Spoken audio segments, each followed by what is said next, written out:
My name is David Goggins. I created Goggins. Goggins is the guy that can take anything you put in front of him. You want to break my motherfucking legs? So be it. I have a way of going to a place like I did in that race where all the pain and suffering that they put on top of me in Hell Week, I will reverse that pain and suffering and I will take your soul. So every instructor that put me through BUD/S, my job, what drove me, was I wanted you to go home that night after you beat the living shit out of me and I smiled in your face.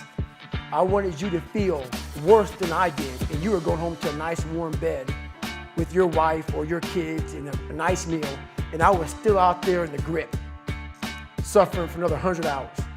I wanted you to think about me knowing that I'm comfortable being very unfucking comfortable. Widely considered to be the toughest man on the planet and one of the greatest endurance athletes of all time.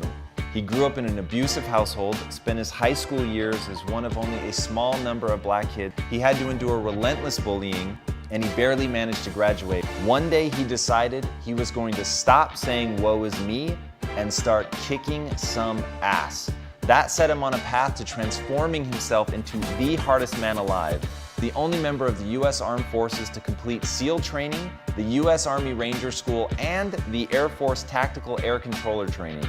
He's completed the infamous Destroyer of Men, known as Hell Week, 3 times, including 2 in a single year. He served in combat in Iraq, was the bodyguard for the Iraqi Prime Minister.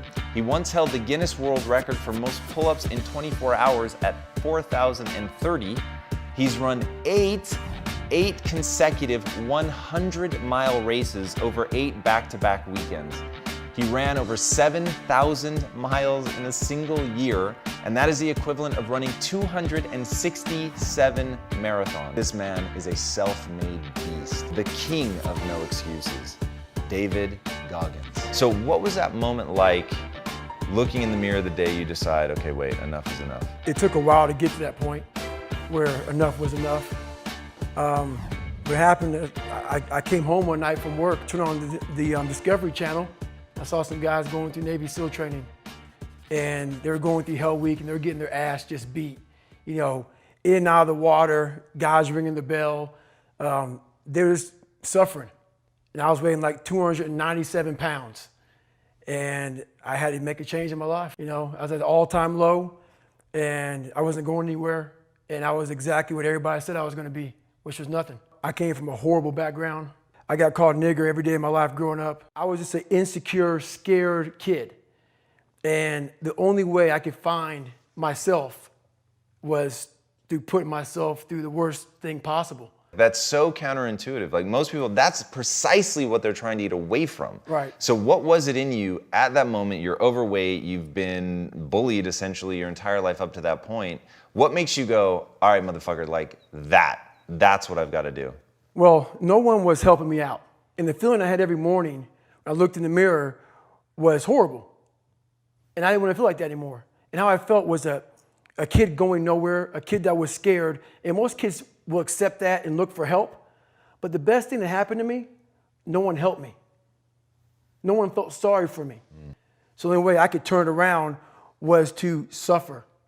I had to build calluses in my brain the same way I built calluses on my hand. It's so easy to be great nowadays. Most people are weak. This is a softened generation. So if you have any mental toughness, any ability, if you have any fraction of self-discipline, the ability to not want to do it but still do it.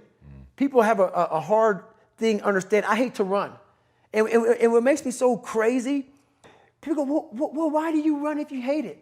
What are you talking about? I don't want to take showers and eat either. I hate that too.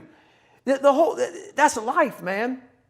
It wasn't until I changed that mentality that I became somebody. I hated going to school. So guess what? I was dumb as shit. But if you can get through to doing things that you hate to do, on the other side is greatness. For me to become the man I wanted to become, I saw myself as the weakest person God ever created. But I never blamed God for anything he did to me. So I wanted to change that to be the hardest man ever created. Am I that? I don't know, but you had to have a goal. Right. And my goal when I was sitting there, not going to school, being bullied, having no self-esteem, my goal was the only person that's going to turn this person around is me. And the only way I can turn it around is put myself through the worst things possible a human being can ever endure. And that'd be the only way that I can build this brain to handle anything that comes in front of it, callousing my mind through pain and suffering. What would your advice be to that 16-year-old kid who's staring in the mirror, does not like what he sees, but is still running from adversity? Well, my biggest advice to him is that, first of all, he won't like what I say to him, because I'm going to say the exact opposite of what today's world is saying. So we read a bunch of books nowadays. As humans, we want to find out how to be someone else. What we don't do is we don't go inside. So literally turn yourself inside out. Read the book that's like we're writing a book every day of our lives, but we never read that book. When I was growing up, I lied for people to accept me because I didn't accept myself. So I would make up stories so then you would accept me into your world. Everything I did was for someone else to like me. It wasn't until I started reading my own book about how pathetic I was as a human being. I can blame my dad. I can blame kids at school. I can blame having health issues, ADD, my mom not being around. I could blame a lot of people. And that's the book I was reading. And I put it off on everybody else. It wasn't until I said, you know what? For me to fix this, I got to read what the fuck is wrong with David Goggins. Not blame anybody. Read my book and say, okay, I'm afraid of my shadow. How can I overcome that? Go in the military, get your ass kicked, do things you hate to do.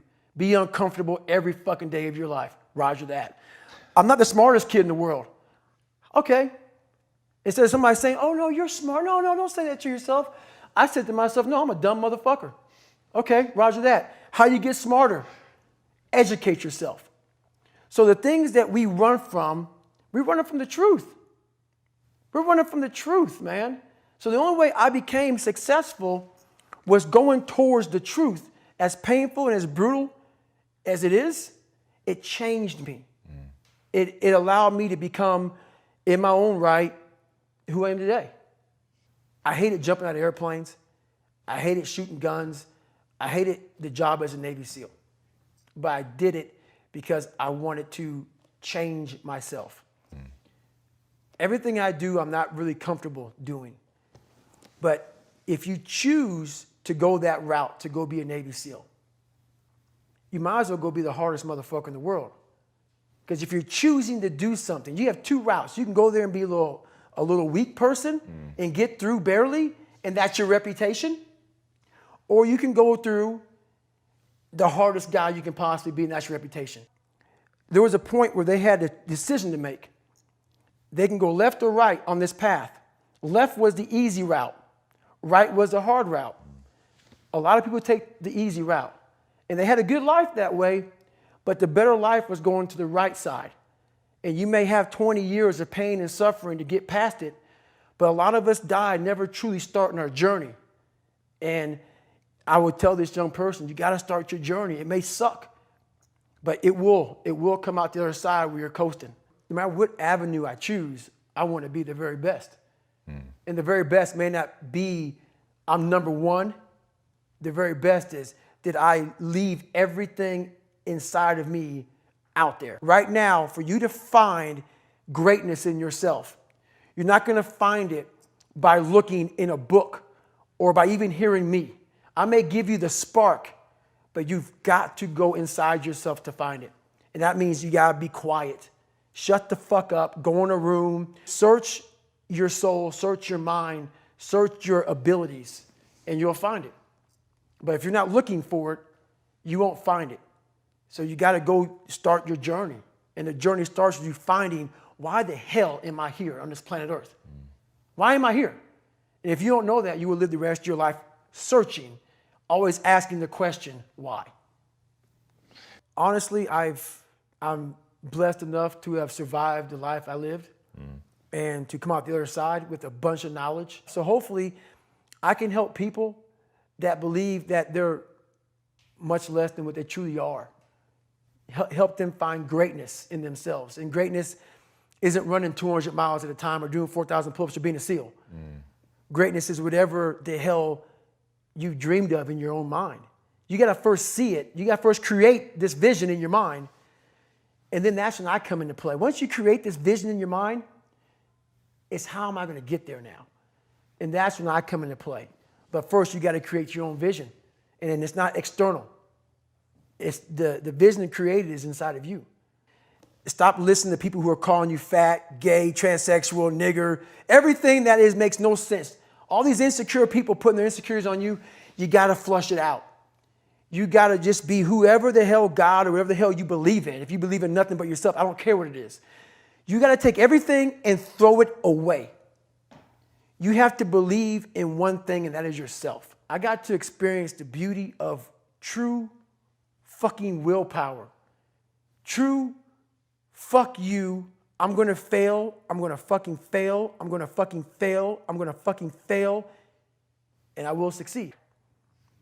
I love that. You've said that you live the life of a monk. Mm-hmm. What does that mean? What does that look like? Why do you do that? So I stretch out every day for at least 2 hours. I don't drink. I don't go out. My regimen is I wake up, have oatmeal, run, come back, hit the weights. I'm a big sports guy. I don't leave the house if at all, but do stuff like this. And I stretch out at nighttime. I find people that I trust, which is a very small group of people who are honest and true to me, people who will die for me, and I'll die for them, which is a fucking small. Sure. And everybody else, man, do you.